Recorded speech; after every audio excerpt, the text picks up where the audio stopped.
의정부 땅 이름 이야기 강의를 맡은 이영수입니다. 자, 오늘은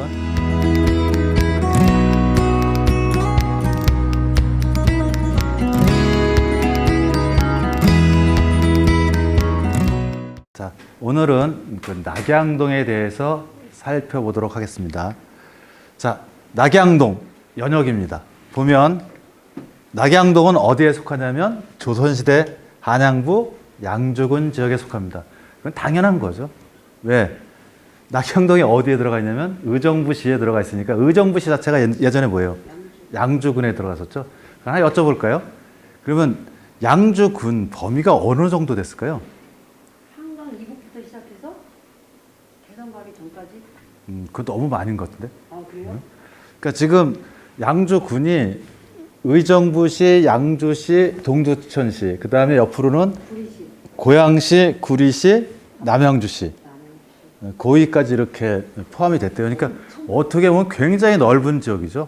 그러니까 왜냐하면 한양을 갖다가 이렇게 나름대로 방어를 해야 되기 때문에 아마 되게 중요한 또 지역이었던 것 같아요. 여기 보면 이 낙양동은 1914년 행정구역 통폐합 때 시북면, 곤제리, 양지리, 궁촌리, 이게 제일 중요한 마을이죠. 이 세 마을이 합쳐져서 시둔면 낙양리가 됐고, 그래서 의정부 읍이 시로 승격되면서 낙양동이 됐습니다. 그러니까 군 지역은 리 이렇게 됩니다만, 군이나 읍은 리입니다만, 그러니까 시로 되면 다 동으로 바뀌는 거 다 아시죠? 지난번에 했던 겁니다. 행정지역은. 자, 그러면 낙양동은 이름이 어떻게 생겼느냐? 밑에 보면 태종의 총애를 받던 조말생이 곤제의 자리를 잡고 원남동에 있는 집에, 그러니까 꽃동산이 동산을 만들었는데 어떻다? 곤제리에 있었던 그 동산 모양으로 이렇게 만들어 놨다고 합니다. 그래서 그러니까 하루는 무학대사가 와가지고, 그러니까 조말생 집을 들린 거죠.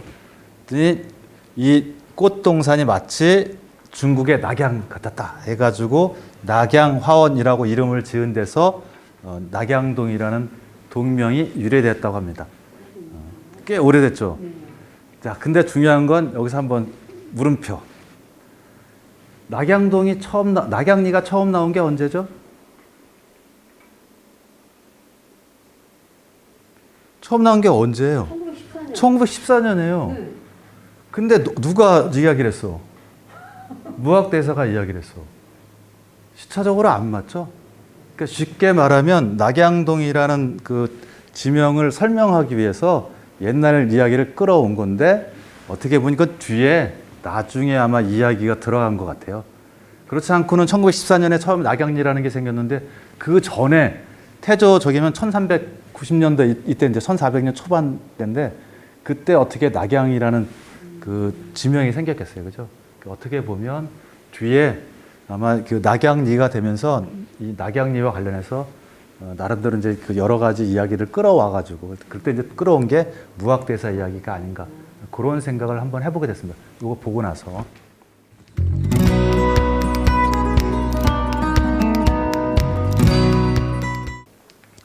자, 그 낙양동 마을 쭉 찾아봤더니 마을은 그렇게 많지 않아요. 찾아보니까 9개 정도 됐는데, 이 중에서 제일 중요한 마을이 뭐냐면 실질적으로 곤제하고 궁말이에요. 왜 그러냐면 아까 여기 있습니다만 곤제리하고 양지리도 있습니다만 궁촌리, 이게 저기 합쳐져 가지고 낙양리가 됐기 때문에 제일 중요한 마을은 여기서 곤제하고 궁말이 되겠죠. 근데 오리골은 왜 해놨냐면 오리골과 관련된 이야기가 많아서 하나 더 주요 마을 해가지고 3개를 정리를 해봤어요.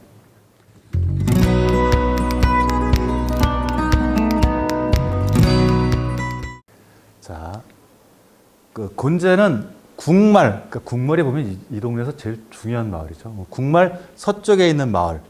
그래서 양주저씨 족보에 의하면 이 마을의 원래 지명은 양주 외송산 섭디울이었다라고 해요. 그 섭디울이 뭔가 했더니, 섭이라는 건 뗄나무를 말하는 건데, 이게 지금 이야기하는 건, 그러니까 섭디울이라는 건 시북면 뒤편에 있는 마을이라는 뜻이 아닌가라고 추측을 하는 거지 꼭 그런 건 아닌 것 같습니다. 그러니까 찾아보니까 없어요. 그리고 뒤울이라는 게 뭐냐면 집 뒤에 있는 담이나 울타리를 말하는 거기 때문에 아마 시북면 뒤편에 있는 마을이 뜻이 아닌가라고 이야기를 했던 것 같아요.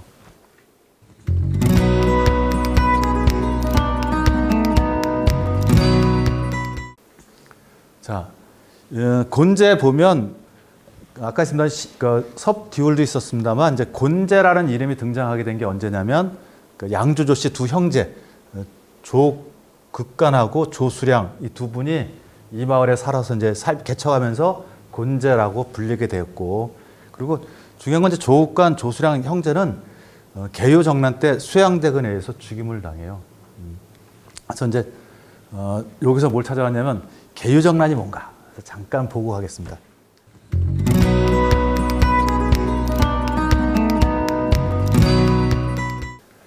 개요정난은 뭐냐면 1453년 단종 1년에 수양대군이 왕위를 빼앗기 위해 일으킨 사건. 이건 이제 두산 백과 이런 데 보면 나와 있는 나름대로 정의예요.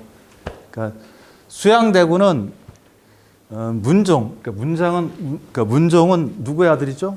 세종의 아들인데 아마 아버지하고 비슷했나 봐요. 그러니까 공부하는 거 되게 좋아했고 대신에 뭐냐면 되게 병약했다라고 해요. 그러니까 제위 2년 만인가 아마 돌아가시는 걸로 알고 있는데, 그러니까 오래 못 살고죠. 그러니까 본인도 안 가. 내가 약하니까 아들이 이제 왕위가, 그러니까 세자가 이제 왕이 돼야 되는데 그럴 때는 누가 지켜줄 사람이 있어야 되는데 지켜줄 사람이 아무도 없잖아요. 그래서 삼공, 그러니까 삼공이라는 거 보니까 저긴데 정승의 정승, 영의정, 좌의정, 우의정 이 세 분이었더라고요.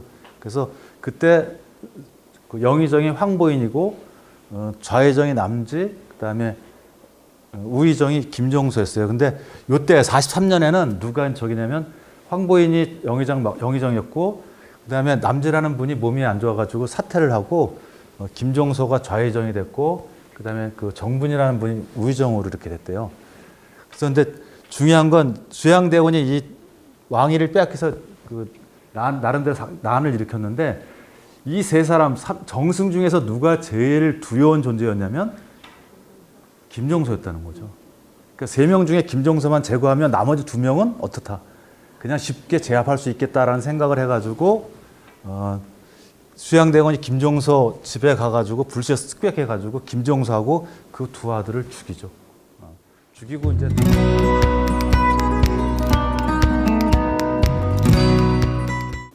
죽이고 이제 와서 누굴 찾아갔냐면 단종을 찾아가죠.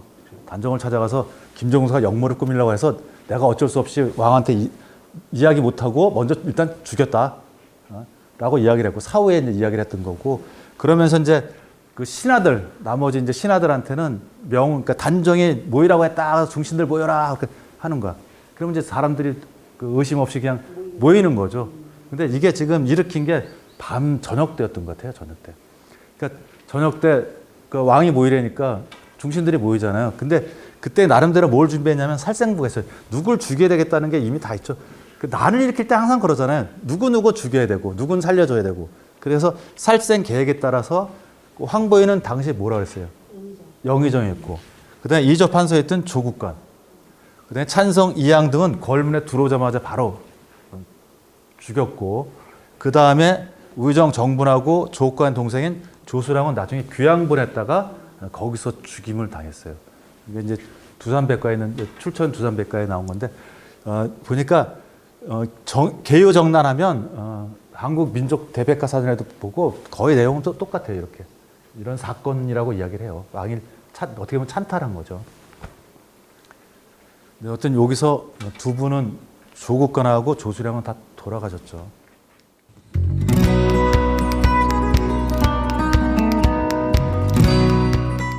조선왕조 실록 보다 보니까 이게 있어서 조국관하고 조수량 형제가 나눴던 대화가 있다라고 이야기를 해요. 그래서 한번 가져와 봤어요. 단정실록 8권에 1453년이니까 이게 개요정난 일어날 때죠. 10월 10일 이렇게 했는데, 조수량이 형 조국관에게 이미 반역의 임무에 참여했으니 중도에 변할 수 없다 이렇게 말했다니까 나름대로 이제 제목을 두세 사람이 붙인 거예요. 이제 이거 번역하면서. 근데 여기서 이제 조국관이 아우에게 이제 말하기를 뭐라고 했냐면, 안평대군은 거칠고 음란하며 탐욕하고 더러운 것. 그러니까 나라 사람이 다 안다. 그리고 수양대군 공명정대하다라고 이야기를 해요. 이렇게 이야기를 했다라고 하는데 조수량이 뭐라고 하냐면 우리는 이미 누구한테 붙었다. 참으로 말씀하신 것 같으나 안평대군이 대신과 굳게 맺어 대신이 모두 비밀이 붙었고 누구 편에 섰다? 우리는 안평대군의 편에 섰다. 그러니까 어떻게다? 변할 수 없다. 이렇게 쭉 가야 된다라고 하는 거죠. 그러니까 쉽게 말하면 이제 뭐 자신들이 봤을 때 수양대군이 공명정대한데 이쪽에 가지 못하고 이쪽에 처음 안평대군이 이야기를 했으니까 자기들은 계속 가야 된다. 배신할 수 없다라고 이야기를 했던 겁니다. 그 기록이 단종실록에 나오는 거고. 근데 이걸 고지고대로 믿을 수 있을까요? 아니겠죠. 아닐 수도 있을 겁니다.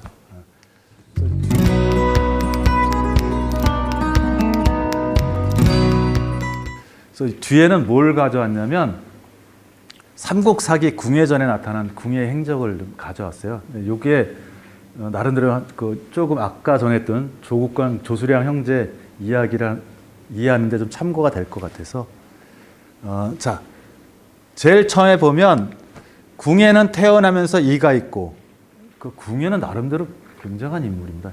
그러니까 태어날 때 언제 태어났냐면 음력으로 5월 5일을 태어났어요. 5월 5일이 뭐죠? 단오날 태어났어요. 그리고 태어날 때 이가 있었어. 그래서 이가 없는데. 보통 애들이 이가 나려면 어느 정도 돼야 되죠? 올 6개월? 7개월에 아랫니 2개 나잖아요. 그러니까 한 몇 개월 지나야 되는 거죠. 네. 그리고 집에 이거 외갓집에서 출생을 했는데 거기 집에 무지개가 이렇게 출현을 했대요. 그러니까 나름대로 어떻게 보면 궁예는 그러니까 출생이 신비로워요. 근데 일관이 이걸 어떻게 해석하냐면 불길한 거로 했어요. 이건 안 좋다. 나라의 해가 될 거다. 라고 해서 왕이 어떻게 한 거야? 그럼 쟤 어떻게 해라? 죽여라. 라고 이야기를 했던 거죠. 그래서 이제 갔는데 그 위에서 궁예를 던졌는데 어떻게 됐든가. 유모가 봤다가 어떻게 해서 잘못해서 한쪽 눈을 찔러가지고 한쪽 눈이 잃게 되는 거죠. 그죠? 아기 때 그랬다는 거예요. 자, 그리고 출생 비밀을 알게 되니까 궁예가 어렸을 때 아마 막 이렇게 개구장이 같이 했었나 봐요. 그러니까 유모가 뭐라고 이야기했냐면 너의 출생 이야기를 해준 거죠. 너는 신라의 왕족이고 잘못해서 너 죽이려고 했는데 이렇게 하다가 만약 네가 너의 존재가 발각이 되면 어떻게 된다. 너 죽을지도 모른다. 라고 하니까 그때 그걸 딱 알고 나서 뭐 하는 거야. 3달 싸가서 중이 됐어요. 그리고 중이 돼가지고 그 부처님께 뭐 공양을 드리러 갔는데 어느 날 갑자기 그 하늘에서 까마귀가 뭘 툭 떨어뜨렸어. 근데 뭐였냐면 그게 왕이라는 글자였대요. 내가 나중에 뭐가 되겠다? 왕이 되겠다라는 생각을 했다는 겁니다. 자, 그리고 강원도 일대 세력을 구축해서 궁예가 새로운 나라, 태봉이라는 나라를 세우죠. 그 도읍이 어디였죠? 철원이에요. 철원 지역이죠. 근데 저도 잘 몰랐는데 최근에 보니까 철원 지역이 겨울에 엄청 추운 동네죠. 엄청 추운 동네야. 근데 거기다 왜 그 도읍을 세웠는지 잘 모르겠습니다. 어쨌든 철원 지역에다 도읍을 세웠어요. 자, 그리고 왕건이 투항을 해요. 왕건이 투항을 하고 송도로 철원에 있던 걸 갖다가 수도를 옮겨요.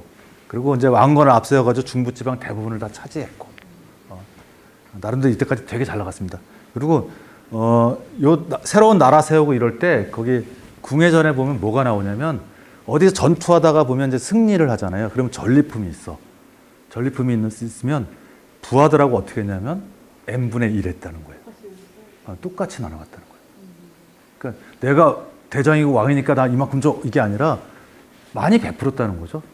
베풀었고 우선 그래가지고 어떤 나라를 세울 때 인심을 잃지 않고 해가지고 나라를 세웠다는 거예요. 근데 그 다음에 중부지방 대부분 차지하고 난 다음에 궁예가 서서히 변해. 부석사 신라 왕상의 벽화를 칼로 베고, 그 다음에 송도에서 다시 철원으로 이제 수도를 옮겼죠. 그래서 신라에 투항하는 자들을 모조리 죽였어요, 그냥 다. 그리고 아마 예전에 태조 왕건 했었잖아요, 영화. 네. 아니 드라마. 예. 봤었죠, 보셨죠? 거기 보면 궁예 되게 멋있게 나옵니다만 그때 뭐라고 했냐면 스스로 미륵불이라고 칭하고 나서 부인 강 씨하고 그러니까 석총이라는 이제 스님도 죽이고 그 다음에 두 아들을 죽이죠. 그때 되게 잔인하게 어쨌든 죽이게 됩니다. 죽이고 그 후에 보면 왕창근이 산 거울에 뭐가 있냐면 장차 그러니까 왕건이 왕위에 오를 거라는 그런 암시가 있고 그러니까 참서가 또 있었어요. 그러니까 그 뒤에 그리고 결국 왕건이 왕으로 추대돼 가지고 궁예를 몰아내고 나중에 뭘 세우냐면 고려를 세운다는 거죠. 근데 중요한 건 여기서 조금 전에도 이야기했습니다만 그러니까 궁예가 변하는 시점이 언제냐면 누가 등장할 때부터 역사적으로 왕건이 전면에 나서기 시작할 때부터 그럴 때부터 서서히 궁예는 망가져요. 그럴 수밖에 사실상 없었을 것 같아요. 개인적인 건 완전 생각입니다만 궁예가 정치를 잘했어. 근데 갑자기 왕건이 어떻게 한가? 거사를 일으켜가지고 궁예를 몰아내고 자기가 왕이 됐어. 그럼 사람들이 뭐라 그랬어요? 궁예가 정치를 잘했는데. 왕건 나쁜 놈이라 되는 거잖아요. 그러니까 누가 잘못돼야 되는 거야? 궁예가 아주 나쁜 놈이 돼야 되는 거죠. 그래서 어쩔 수 없이 왕건은 뭐야? 나는 왕이 되려고 하지 않았는데 이러니까 내가 어쩔 수 없이 왕이 됐다. 그리고 실질적으로 궁예전에 보면 그게 그 밑에 있는 부하들이 와가지고 왕으로 추대하는데 처음에 거절을 해요. 난 아니다. 난 궁예 신하다라고 하는데 그때 이제 왕건의 부인이 나타나가지고 나래도 내가 워낙 이제 폭정을 하니까 물리치고 나래도 왕이 되겠다. 그래서 이제 어쩔 수 없이 왕건은 밑에 있는 신하들과 백성들에 의해서 왕이 되었다라고 하는 게 궁예전 이야기입니다. 근데 궁예전 이야기 나중에 보면 또 뭐가 나오냐면 궁예가 고려를 세웠는데 한 달 사이인가가 반란이 몇 번이 일어나요. 근데 중요한 건 그건 뭐야? 모든 백성들이 다 누구를 옹호한 건 아니다. 왕건을 옹호한 건 아니라는 거죠. 그래서 이제 이런 것들도 잘 살펴봐야 될 것 같아요. 왜냐하면 역사라는 게 누구에 의해 쓰여지냐면 승리한 사람들 위주로 쓰여지잖아요. 그죠? 그리고 나중에 한번 보세요. 백제 의자왕이 있는데 백제 의자왕 저도 이렇게 딱 보다 보니까 그 역대 어느 왕보다도 잘했고 그 다음에 나름대로 신라를 공격을 많이 해서 신라를 공경이 막 처하게 만드는데 어느 순간부터 의자왕이 제정신이 아니 되는 거죠. 그래서 결국은 백제가 망했다라고 이야기를 하는 건데 그것도 이제 그럴 수밖에 없겠죠. 나름대로 어떤 그 상황을 만들어놔야지 내가 이 나라를 멸망시켰을 때 나름대로 거기다 뭐 자격이라고 그럴까요? 뭐 그런 것들이 좀 있는 거죠. 근데 어쩔 수 없이 전화를 어쨌든 간에 칠 수밖에 없었다. 그리고 백제는 패망할 수밖에 없었다. 뭐 그런 나름 당위성, 명분 같은 게 있어야 되는 거죠. 이것도 그랬던 것 같아요.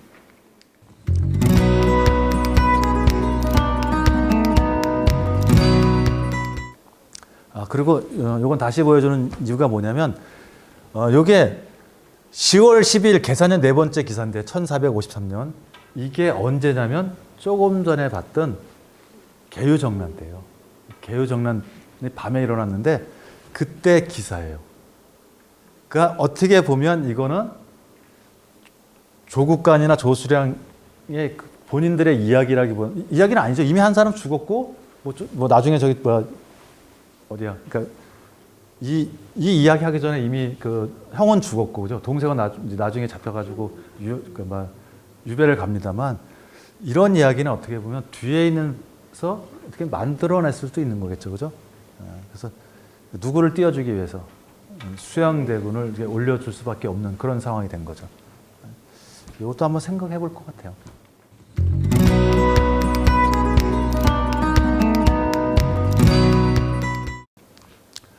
그리고 영조 때 신원이 됐어요. 그러니까 억울하게 죽었다라고 해가지고 죄를 풀어주고 그 다음에 지금도 곤제는 두 형제 무덤이 마을 뒷산에 있고 후손들이 이곳에 지금도 어떻게 해요?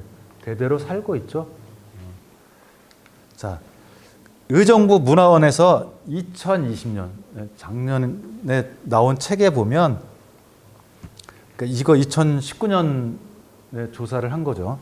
2019년 조사에서 2020년에 나온 건데 여기에 보면 곤제 20여 가구가 살고 있다라고 해요. 왜 20여 가구밖에 살지 못하느냐? 이게 이제 그 지역이 뭐로 묶여 있냐면 그린벨트로 묶여 있어요. 그러니까 그린벨트로 묶여 있으니까 발전할 수가 없는 거야. 여기 그때 조사하러 갔을 때 되게 말씀을 많이 하신 저기 한 게 뭐냐면 집 하나 고치기도 어렵다. 그린벨트라 워낙에 제약이 많아가지고 고치기도 되게 힘들다라고 얘기를 해요. 그리고 20가구 정도가 있는데 대부분은 다 뭐냐면 양주, 조씨. 그러니까 쉽게 말하면 조씨 집성촌이죠. 집성촌이고. 근데 재밌는 게 이 양주, 그러니까 조씨들만 사는 이 마을에 이 씨하고 임 씨가 한 집씩 있어요. 한 집씩. 근데 그분들이 이 씨도 한 집, 임 씨도 한 집 있는데 한 200년 전에 이 마을에 들어왔던 분들이 계속 그냥 살고 계시는 거래요. 그리고 2010년 이후에 전세들을 놓은 집들이 많은데 그러니까 얘들 같은 경우는 다 이전에 2000년도 이전 90년, 80년 이때만 해도 쉽게 말하면 남의 집 모두 다 알아요. 숟가락 다 알 정도인데 2010년 이후에 온 사람들은 누가 누군지도 아무도 모르는 거야. 그만큼 마을이 변했다는 거죠.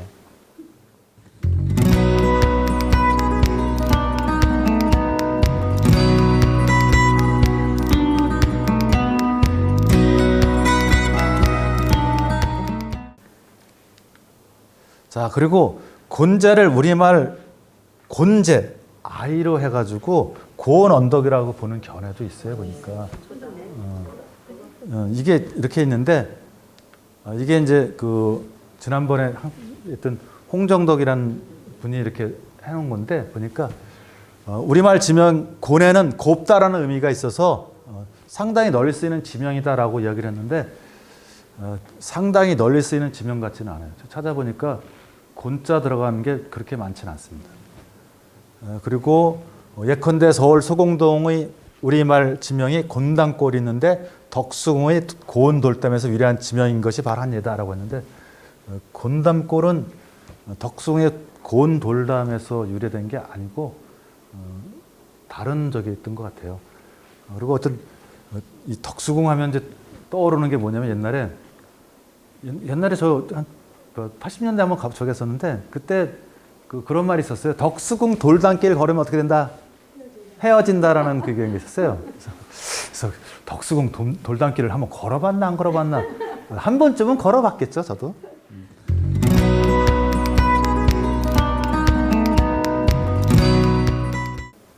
고운담골에서 유래된 건데 이게 어떤 중구 남대문로 일가에서 을지로 일가에 걸쳐있던 마을 이름이래요. 곤담골이. 근데 이게 누구하고 연관되어 있냐면 조선시대 역관인 홍순언하고 연관이 되어 있어요. 이게 나름대로 되게 중요한 사람입니다. 임진왜란 때 이 사람이 나름대로 활동한 사람이거든요. 그래서 이제 선조 때 역관인 홍순원이 이제 살았다는 것과 관련이 있다라고 이야기를 하는데, 그러니까 홍순원이 명나라 북경에 한번 갔었대요. 갔는데 보니까 이제 기생집이 하나 있어. 싹 들어갔어. 근데 그때 마침 홍순원의 앞에 있던 기생이 누구였냐면 자기 부모님 장례 비용이 없으니까 자기 몸을 팔아서 장례 비용을 마련하기 위해서 기생이 된 사람이에요. 그 이야기를 듣고 나서 홍순원이 어떻게 했냐면 그냥 돈을 준 거죠. 자기가 한양에서 옛날 조선시대 때 돈을 얼마큼 가져갔는데 장례 비용하고 그 사람 몸값까지 해서 줬어요. 그래서 넌 자유몸 풀어놔라. 풀려날 수 있게. 그래서 도와주고 이제 했었는데 사람들은 이제 그거 이야기 듣고 나서 야, 저거 제정신이 아니죠. 홍순원이 제정신이 아니야. 돈 주고 이렇게 풀려나겠습니까? 그래서 어쨌든 간에 그렇게 해서 나름대로 은혜를 베풀고 왔어요. 그래서 몇 해 후에 연경에 다시 가게 됐는데 이때 아마 저기 갈 때 이게 임진왜란 때 이렇게 비슷할 거예요. 그때 갔는데 임진왜란 저기 했을 때 누구냐면 명나라에서 원군을 그러니까 조선에서 원군을 보내달라고 그럴 때 안 보내주려고 그랬어요. 왜냐면 부산에 왜군이 내려와서 그러니까 한양이 함락될 때까지가 한 달이 안 걸렸어요. 되게 빨리. 그냥 쉽게 말하면 걸어서 보름 걸리는데 한양이 함락됐다고 하는데 20 며칠밖에 안 걸리는 거야. 그러니까 이게 말이 안 되는 거예요. 어떻게 그렇게 전쟁이라고 났는데 어떻게 그렇게 빨리 한양이 함락되냐. 그래서 이거 뭔가 이게 뭐가 있다. 그래서 우리가 괜히 군대 보냈다가 조선하고 외놈들하고 이렇게 뭐 협공을 하면 저희들이 큰일 나니까 안 보내주려고 이야기했는데 그때 마침 홍순원이 나름대로 은혜를 베풀었던 이 여인이 어떻게 됐냐면 명나라 병부상서 석상의 부인이 됐었던 거예요. 그래서 이 양반하고 어떤 도움 받아가지고 명나라에서 원군을 보내게 된 거고. 그래서 그 여인이 나중에 그 비단을 이제 술을 놨다는 거죠. 보온단이란 손수 수놓은 비단 수십 피를 홍순원의 집으로 보낸 것으로 알려졌고, 그래서 마을 이름이 뭐다? 보온담골, 보온담골 이렇게 됐었고, 그러니까 한자로는 이렇게 됩니다. 그래서 나중에 이렇게 보온담골로 전해왔는데 의미 비슷한 고온담골 이렇게 바뀌었다라고 이야기를 해요. 그래서 곤담골, 아까 나왔던 곤담골이 이렇게 된 거다. 또 하나는 홍순원이 자기 집 담에다가 효제충신이라는 글자를 이렇게 세워놨는데 그냥 글자를 그냥 써서 하는 게 아니라 나름대로 거기 무슨 이와 관련되어 있는 그 효와 관련되어 있는 무슨 그림 같은 걸로 해가지고 글자를 해가지고 하는 게 있대요. 근데 이거를 중요한 건 이제 이게 나중에 그건 인터넷에서 찾아보면 되는 거고 이걸 마음대로 이렇게 제가 가져와가지고 보여드릴 수는 없어서 어떻게 그랬는데 그런 게 있었대요. 그래서 그 담이 너무 아름다워서 고운 담골이라고 불렀다라고도 하고 그 두 가지가 있죠.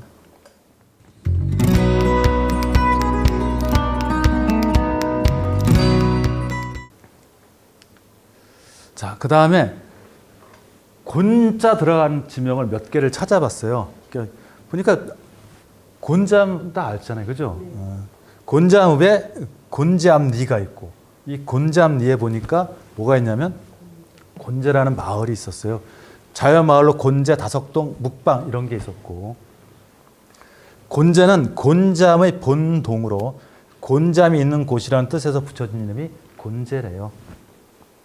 그리고 음성군 생극면 병암리에 보니까 자연마을로 곤제, 박곤제, 안곤제 이런 게 있었고 근데 이 곤제는 이게 정확하게 왜 곤제라고 했는지 잘 모르겠어요. 관성리 동쪽과 신양리에 걸쳐 있는 마을 이렇게 돼 있었는데 그게 무슨 고운 언덕과 관련되어 있는 건지 그런 것도 잘 모르겠고 곤제는 생각보다 많지 않았어요. 이렇게. 굳이 아까 얘기했던 그 고운 언덕 그렇게 하기도 좀 어려울 것 같아요. 왜냐하면 곤제에 가면 그 앞에가 다 논이었다고 이야기를 하잖아요. 그러니까 좀 그런 것 같고